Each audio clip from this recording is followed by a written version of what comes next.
우리가 신앙생활을 하다 보면 예배 시간에 들은 말씀은 분명히 은혜로 다가오는데 다시 일상으로 돌아가는 순간부터 마음이 무거워질 때가 있습니다. 말씀은 높고 아름답게 들리지만 현실의 문제는 여전히 그대로이고 가정과 직장과 사람들의 기대 속에서 매일 지쳐갈 때가 있습니다. 그래서 많은 성도들은 믿음이 부족해서 힘든 것이 아니라 교회에서 듣는 설교와 실제 삶 사이에 간격이 생겨서 더 지치게 됩니다. 설교가 현실을 이해하지 못한 채 이상적인 말만 반복하게 되면 성도는 위로를 받기보다 오히려 부담을 느끼게 되고 복음이 삶 속으로 들어오지 못해 힘을 잃는 상황이 생기기 때문입니다.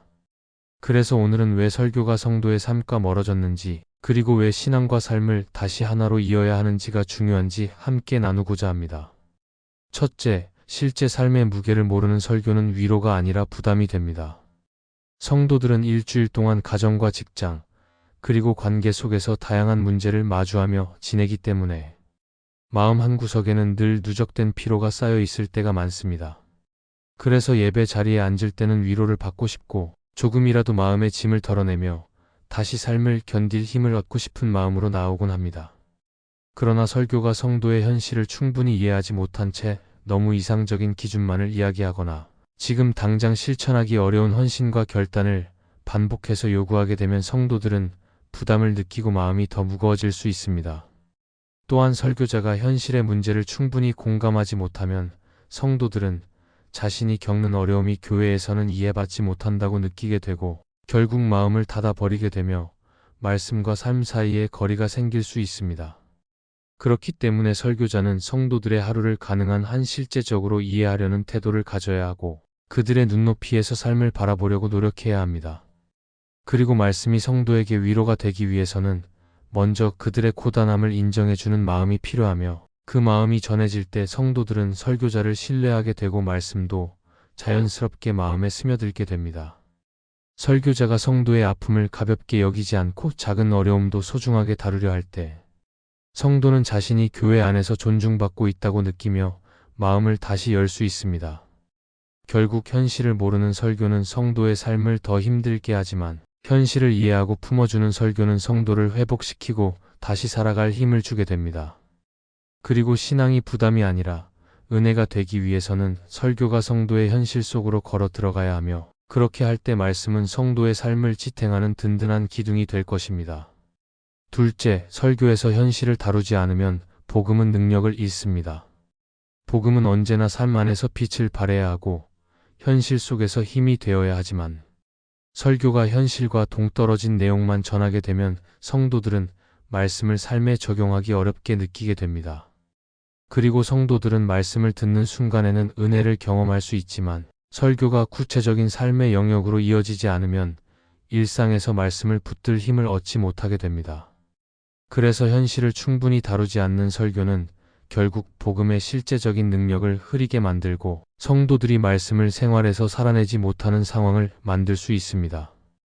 또한 복음은 삶의 깊은 자리까지 내려가 아픔과 상처를 어루만질 때 진짜 능력을 드러내는데 설교가 추상적인 이야기만 반복하거나 현실과 연결될 지점을 제시하지 못하면 성도들은 복음을 멀리 있는 이야기로만 느끼게 됩니다. 그러면 신앙은 교회 안에서만 의미가 있고 교회 밖에서는 아무 힘도 되지 않는 것처럼 느껴지며 결국 성도들은 신앙과 일상을 분리해서 살아가게 됩니다. 그래서 설교자는 성도들이 겪는 현실의 무게를 진지하게 바라보면서 복음이 그 무게 속에서 어떻게 작동하는지를 구체적으로 전할 필요가 있습니다. 그리고 설교자가 현실을 이야기하는 것은 단순히 공감의 차원을 넘어서 성도들이 말씀을 따라 실제로 살아가도록 돕는 중요한 과정이 됩니다. 예를 들어 가정 안에서 벌어지는 갈등이나 직장에서 느끼는 스트레스, 관계에서 생기는 상처 같은 문제들은 성도들의 신앙을 실제로 흔들어 놓는 것들인데 설교가 이런 부분을 다루지 않으면 성도들은 자신의 삶을 말씀으로 해석할 기회를 잃게 됩니다. 그렇기 때문에 복음이 능력을 잃지 않으려면 설교가 성도의 삶 전체를 품어야 하고 그 안에서 복음이 어떻게 길을 여는지 보여주어야 합니다. 그렇게 할 때 성도들은 말씀을 듣는 것으로 끝나는 것이 아니라 말씀을 따라 한 걸음을 내디딜 힘을 얻게 되고 그 힘이 삶의 무게를 견디는 은혜가 될 것입니다. 셋째, 목회자는 신앙과 삶을 잇는 다리가 되어야 합니다. 말씀이 성도의 삶에서 실제 힘이 되기 위해서는 설교자가 신앙과 현실 사이를 이어주는 역할을 감당해야 합니다. 많은 성도들은 말씀을 사랑하고 은혜를 갈망하지만 일상에서 부딪히는 문제 앞에서는 어떻게 적용해야 할지 몰라 흔들릴 때가 많습니다. 그래서 설교자가 말씀만 전하는 사람이 아니라 그 말씀을 가지고 삶의 자리에까지 동행해주는 다리가 될 때 성도들은 비로소 신앙을 일상 속에서 살아낼 수 있게 됩니다. 그러나 설교자가 현실의 문제를 단순히 이론처럼 다루거나 성도들의 실제 고민을 충분히 이해하지 못한 채 당위만 강조하게 되면 말씀과 삶 사이에 다리가 세워지지 않고 성도들은 여전히 혼자서 신앙을 해석해야 하는 상황에 놓이게 됩니다. 그리고 신앙은 결국 삶을 통해 드러나는 것이기 때문에 설교자가 성도의 평범한 하루를 이해하려는 마음을 가질 때 말씀의 방향도 자연스럽게 현실로 이어지게 됩니다. 가정에서 생기는 갈등이나 직장에서 겪는 스트레스는 모두 영적인 문제와 깊게 연결되어 있는데 설교자가 이런 부분을 구체적으로 다루어 줄 때 성도들은 자신이 겪는 상황에서도 하나님이 함께 하신다는 사실을 더 분명히 느끼게 됩니다.